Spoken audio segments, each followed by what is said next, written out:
Hi everyone, so my presentation will be the fight to prevent spina bifida with folic acid. And first off is the background information. So what is spina bifida? Spina bifida is a birth defect where the development of neural tube in fetus is incomplete, and it results in some degree of paralysis and also problems with bladder and bowel control.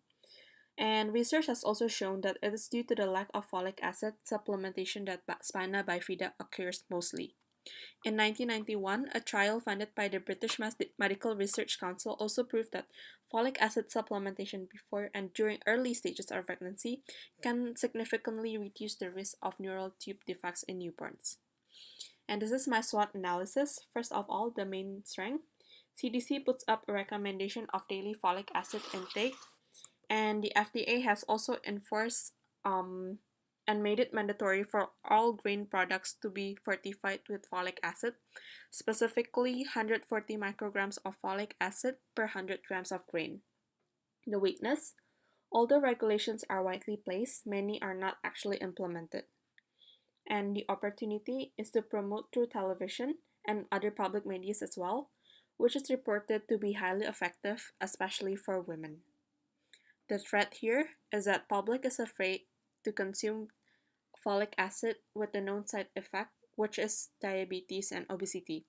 However, this side effect can only occur if there is an overconsumption of folic acid. The third one, prioritizing core issues. So every year, spina bifida and anencephaly occurs in 1 out of 1,000 US pregnancy, and this number is hoped to be reduced in the near future.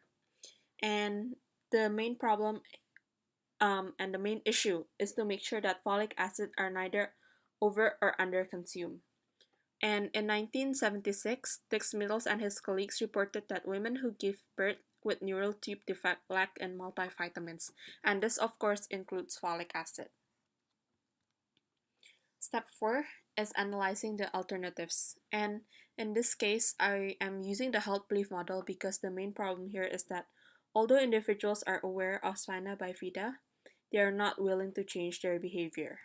And my first approach is that the population must be aware that spina bifida can occur to them, which is the perceived susceptibility in the health belief model, and this will lead them to be more willing to consume more multivitamins, which is the cues to action.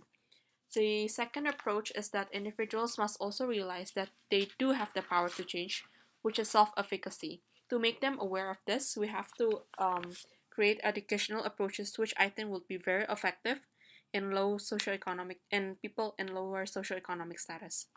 Further research focusing on environmental factors should also be done. Step 5, recommendation.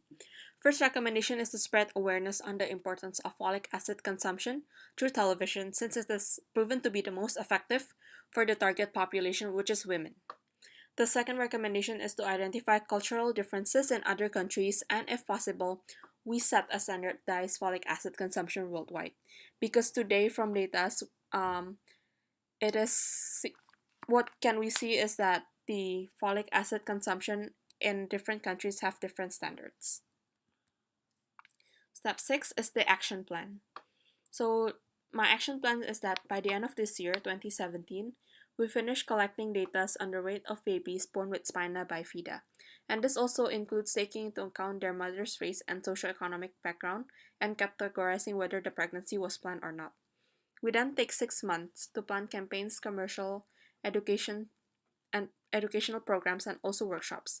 After planning, we start implementing it and carrying out through 2020. And at the end of 2020, we evaluate again the rate of babies born with spina bifida, just like in the first step.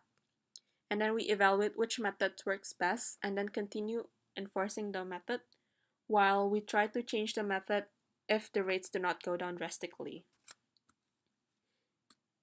And lastly is my opinion. So the first opinion is that we have to also look at other factors contributing to spina bifida and neural tube defect. Uh, this includes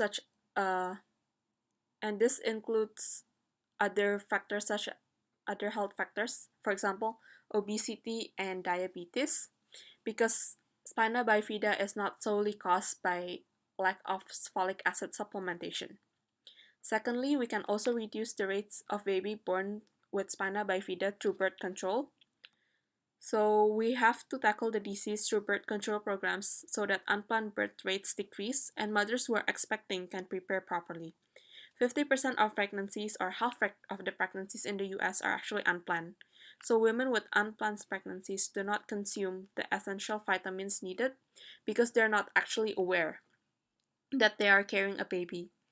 And actually spina bifida is caused because of the lack of folic acid in early stages of uh, the pregnancy. And that's all for my presentation. Thank you for listening.